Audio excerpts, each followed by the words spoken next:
सभी को हमारा राधे राधे, हर हर महादेव।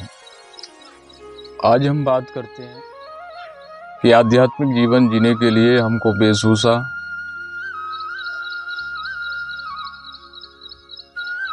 या फिर विरक्त रहने की जरूरत है, या ग्रस्त में रहकर भी हम आध्यात्मिक सुख पा सकते हैं। पहला क्वेश्चन। दूसरा क्वेश्चन कि आध्यात्मिक जीवन में हम, जिसको वासना कहा गया, क्योंकि 4 तरह के पुरुषार्थ हैं: धर्म, अर्थ, काम, मोक्ष। तो धर्म आता है कि जितनी हम चीज़ें परिस्थिति से सीखते हैं, उससे फिर हम परिपक्व होने के बाद अर्थ कमाते हैं, यानी पैसा कमाते हैं जीवन को चलाने के लिए। और फिर पहुंचते हैं काम, यानी काम में आ जाती हैं वो चीज़ें जो मैथुन क्रियाएं होती हैं, जिसके जरिए संसार को बढ़ाने के लिए हम वो प्रक्रिया एक नेचुरल रूप से करते हैं। और सबसे लास्ट में बताया मोक्ष, कि जब मनुष्य 4 पुरुषार्थों से गुजर जाता है तो उसकी आत्मा तृप्त होकर के मोक्ष की तैयारी करती है, सुंदर परिवेश में रहती है।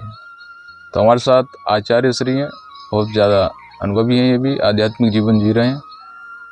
तो क्या आध्यात्मिक जीवन के लिए वस्त्रों को बदलना बहुत ज़रूरी है? इस बात पर निर्भर करता है। तो आचार्य श्री कहते हैं कि भाई, या महापुरुषों के सत विचार कहते हैं कि भाई, ये जो शरीर है विचारों से चलता है। वेशभूषा बदलने से मन की जो परिस्थिति वो सुधारी नहीं जा सकती। लेकिन वो भी एक टाइम पर सही थी कि हम जब एक तरह के वस्त्रों को धारण करेंगे तो मन की चंचलता कम हो जाएगी। वो जब मन की चंचलता कम होगी तो हमारा ध्यान स्थिर प्रज्ञ होगा। स्थिर यानी एक जगह ठहरने की प्रक्रिया में लग जाएगा। जब एक जगह ठहरेगा तो हम जो भी साधना करेंगे, उस साधना में हमको मदद मिलेगी और मस्तिष्क हमारा खाली होकर के उस परमात्मा में मिल जाएगा। क्योंकि ये बताया कि जब विचार खाली हो जाते हैं तो सीधा ये जीव आत्मा परमात्मा से मिल जाती है। जो संसार रूपी विचार हैं वो हमें जीवात्मा जो है हमारी, वो परमात्मा से अलग रखते हैं, यानी विच्छेद कर देते हैं। और इसी कारण बताया कि जब हम एक से वातावरण में रहेंगे तो हमारा मन चंचलता से रहित हो जाएगा। लेकिन जो हमारा शरीर है, अगर हम इसमें सुंदर भाव विचार डालें तो हमको ग्रस्त रहते हुए भी विरक्त रहने की जरूरत नहीं, और साधना फलीभूत हो सकती है। क्या है वो वेशभूषा आपकी किसी भी तरह की हो, साधारण हो, बस उसमें कामुकता नहीं होनी चाहिए। अधोवस्त्र ना हो, बल्कि सादे वस्त्र होने चाहिए। क्या सांसारिक वस्त्र हों, लेकिन विचारों में सात्विकता होनी चाहिए। दूसरी बात जो महत्वपूर्ण है इसमें, कि कामुकता कितनी मान्यता रखती है। कामुकता में मैथुन आ जाता है, क्या वो मुख मैथुन हो, क्या हस्त मैथुन हो, जिसके जरिए हमारी साधना विफल है।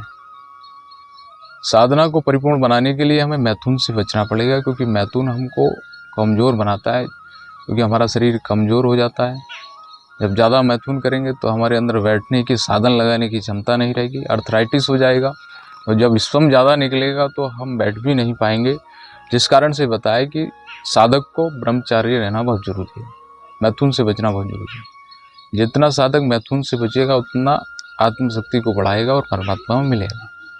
तो ये भी एक बात बताई कि हम 2 चीज़ों को भी अपनाकर आध्यात्मिक जीवन जी सकते हैं। कैसे? कि क्या साधारण वेशभूषा हो, वो मान्यता नहीं रखती। मन का परिवेश साधारण होना चाहिए, उसमें कामुकता किसी प्रकार की ना हो। और दूसरी, मैथुन से अगर वो बच जाए, मैथुन तो है मूल आधार, सृष्टि को चलाने के लिए मैथुन है, लेकिन समय के अनुसार और कितना करना है और कब करना है, ये भी एक व्यवस्था है। ये आनंद स्वरूप नहीं है, बल्कि अपने कल्याण के लिए भी सोचना है संसार के साथ साथ। तो 2 जो क्वेश्चन थे उन पे ये सुविचार थे कि आप साधारण रहकर भी अपने विचारों को सुधार करके सात्विकता पूर्वक जीवन जीते हुए भी, क्या वेशभूषा नॉर्मल हो, उसमें भी आध्यात्मिक सुख मिलेगा। क्योंकि ये शरीर विचारों से चलता है, जैसे विचार वैसा सुख। तामसिक विचार तामसिक सुख, जो नकारात्मक से हमको घेर देता है, बीमारी ग्रस्त करके हम नष्ट हो जाते हैं। और सात्विक विचार सात्विक सुख, सात्विक सुख में आध्यात्मिक सुख आता है जो हमारी आत्मा को परमात्मा में ले जाता है और इस मायारूपी संसार से, त्रिगुणी मायारूपी संसार से हमको बचा देता है और हम पुनर्भी मरणम पुनर्भी जननम इन प्रक्रियाओं से बच के परमात्मा में मिल जाते हैं। तो आध्यात्मिक सुख को पाते रहिए और अपने विचारों को शुद्ध रखिए जिससे कि हम कल्याण की ओर जाएं, फंसे नहीं, कर्म बंधन में फंसे नहीं, क्योंकि हमारे विचार हमको फांसते हैं। तो सभी को मेरा हर हर महादेव, राधे राधे।